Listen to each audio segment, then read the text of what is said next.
Hello everyone, this is Prachi and you're watching efutureinsight.com जिथे आपण शिकतो इंग्लिश आपल्या मातृभाषेतून। आय होप तुम्ही आधीचे सगळे व्हिडिओ बघितले असतील। ज्यांनी व्हिडिओ बघितले नाही त्यांच्यासाठी डिस्क्रिप्शन मध्ये लिंक दिलेली आहे, तेव्हा लिंक चेक करून नक्की बघा। अजून जर तुम्ही चॅनल सबस्क्राइब केला नसेल तर चॅनल सबस्क्राइब करा आणि बेल आयकॉन दाबा, म्हणजे तुम्हाला सहज सोप्या पद्धतीने मराठीतून इंग्रजी शिकता येईल। आजचा व्हिडिओ खूप इंटरेस्टिंग होणार आहे। यामध्ये आपण खूप नवीन गोष्टी शिकणार आहोत, तेव्हा हा व्हिडिओ तुम्ही पूर्ण पाहायचा आहे। So without wasting time let's get started.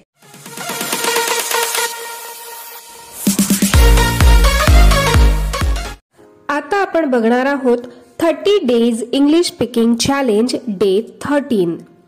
यात आपण प्रेपोजिशनचा अभ्यास करणार आहोत।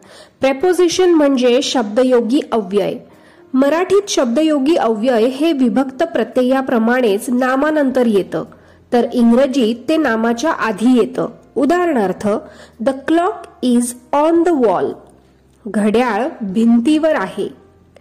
काही नामांच्या विशेषणाच्या किंवा क्रियापदाच्या नंतर कोणतं प्रेपोजिशन यावं हे ठरलेलं असल्यामुळे ते लक्षात ठेवणं आवश्यक असतं।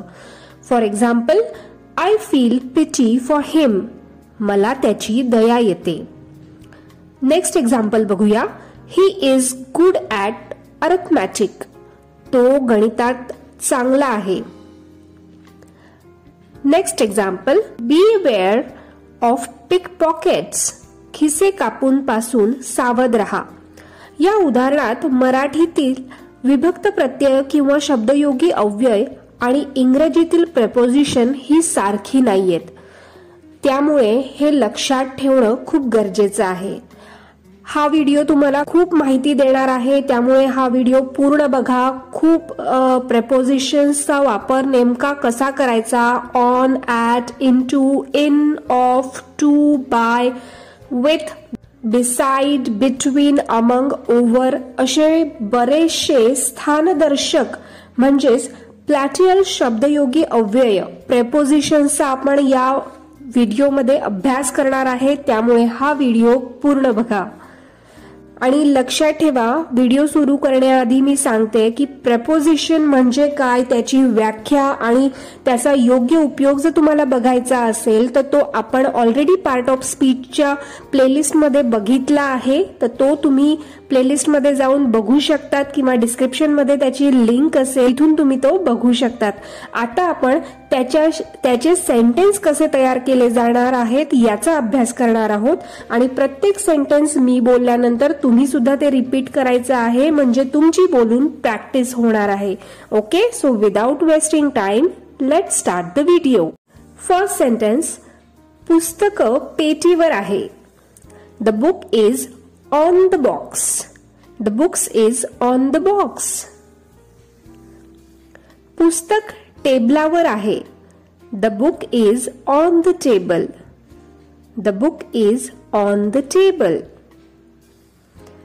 इथे तुमच्या लक्षात येईल की पेटीवर आहे, टेबलावर आहे, तो वर साठी आपण ऑन हे प्रोपोजिशन वापरलं आहे। नेक्स्ट एक्झाम्पल, कारकून टेबलापाशी बसला आहे। The clerk is at the table, the clerk is at the table.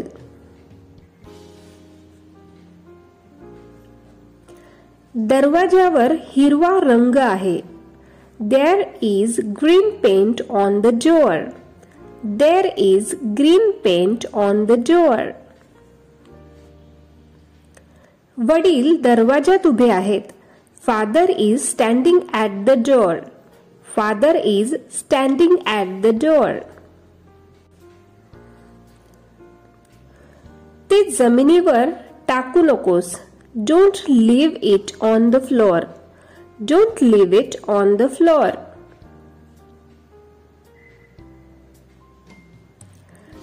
मी तुम्हाला घरी भेटेन। I will see you at home, I will see you at home.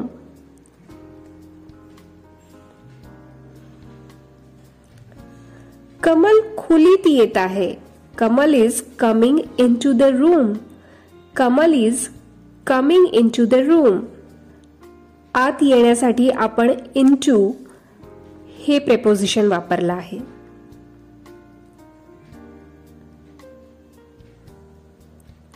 Shyam आणि कमल दोघेही खोलीत आहेत.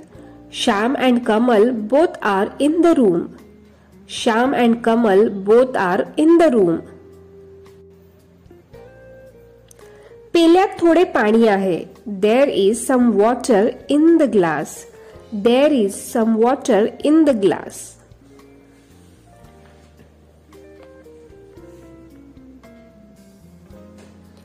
मी पेल्यात थोडे आणखी पाणी घालतो. I will pour some more water into the glass. I will pour some more water into the glass.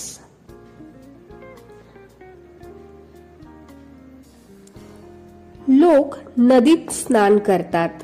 People bath in the river. People bath in the river.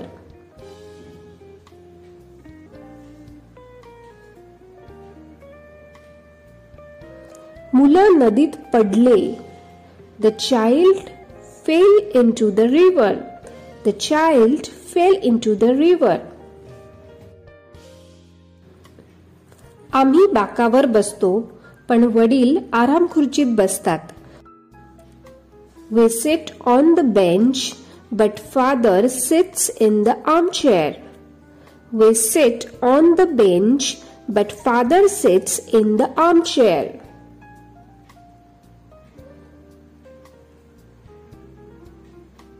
तुम्ही टेबलापाशी का बसत नाही? Why don't you sit at the table? Why don't you sit at the table?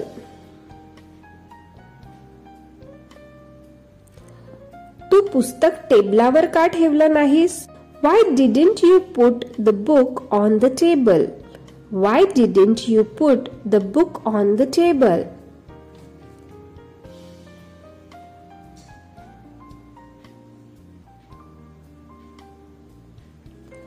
लेखणी खणात आहे. The pen is in the drawer. The pen is in the drawer.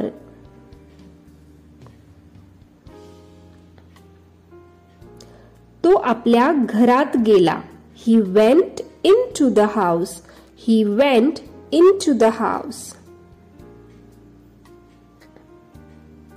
पत्र पोस्टाने पाठविले.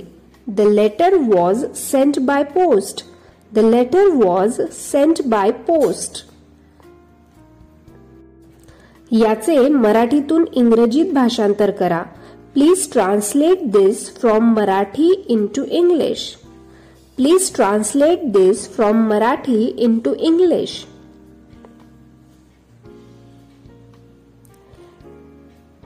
आम्ही केकचे 4 भाग केले.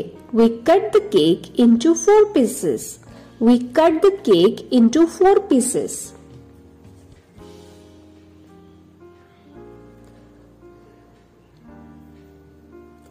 तो दिल्लीत राहतो, पण त्याचा भाऊ फरीदाबादला राहतो. He lives in Delhi, but his brother lives at Faridabad. He lives in Delhi, but his brother lives at Faridabad.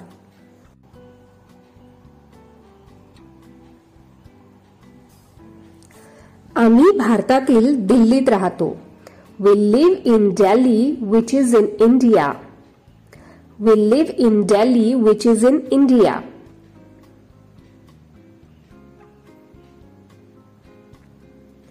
Himachal Pradesh Uttar भारतात आहे. Himachal Pradesh is in the North India. Himachal Pradesh is in the North India.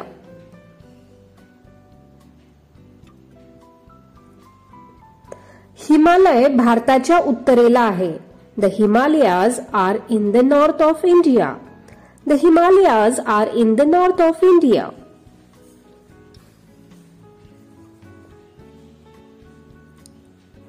Nepal भारताच्या उत्तरेला आहे. Nepal is to the north of India. Nepal is to the north of India. कुठल्याही माणसाची त्याच्या कपड्यांवरून परीक्षा करू नका. Don't judge a person by his clothes. Don't judge a person by his clothes.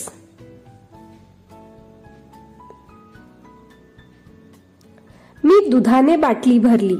I filled the bottle with milk. I filled the bottle with milk. वाघ शिकाऱ्याकडून मारला गेला. The tiger was killed by the hunter. The tiger was killed by the hunter.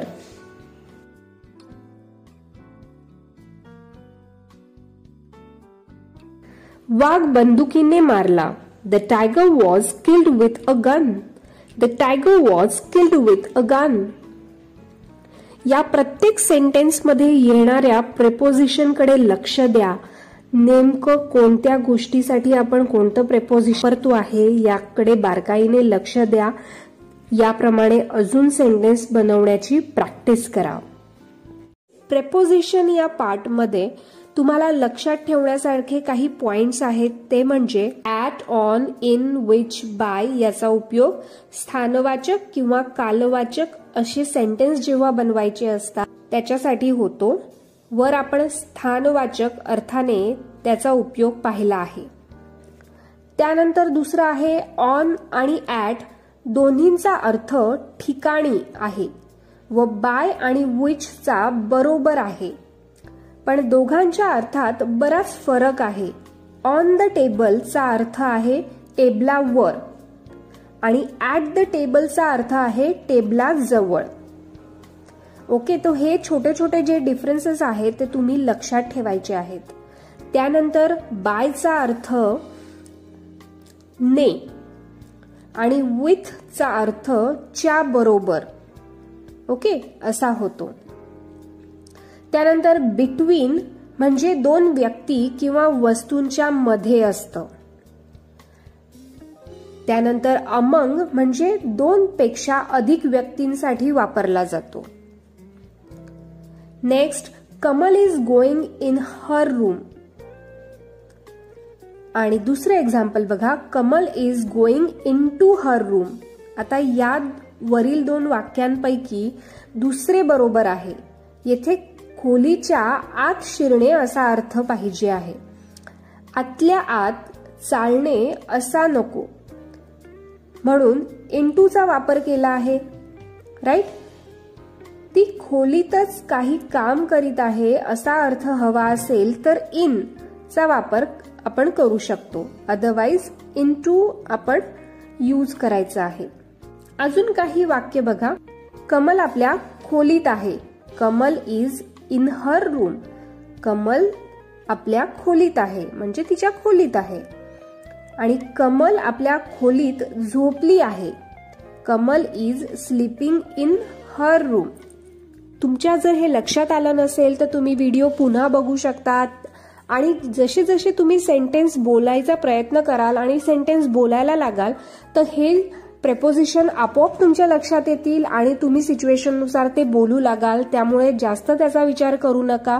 सेंटेन्सची practice करा, बोलण्याची practice करा आणि हे लक्षात ठेवा की जितकं तुम्ही बोलून प्रॅक्टिस कराल तितकं तुम्हाला जास्त उपयोग होईल. त्यामुळे बोला आणि प्रॅक्टिस करा. आय होप तुम्ही बोलून प्रॅक्टिस केली असेल. प्रत्येक सेंटेन्स मी बोलल्यानंतर तुम्ही सुद्धा बोलला असाल. हा व्हिडिओ तुम्हाला कसा वाटला हे कमेंट मध्ये मला नक्की कळवा.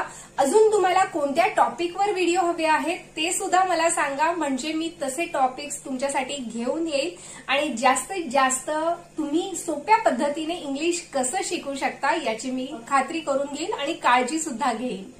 जर अजून तुम्ही मला इंस्टाग्राम, टेलिग्रामवर फॉलो केलं नसेल तर फॉलो करा, म्हणजे तुम्हाला डेली इंग्लिशचा डेली डोस तिथे मिळत राहील. आजचा व्हिडिओ तुम्हाला कसा वाटला कमेंटमध्ये नक्की लिहा आणि अशा सहज सोप्या पद्धतीने मराठीतून इंग्रजी शिकण्यासाठी चॅनल लाईक, शेअर आणि सबस्क्राईब करा. लवकरच भेटूया पुढच्या व्हिडिओमध्ये. Till then bye, keep practising.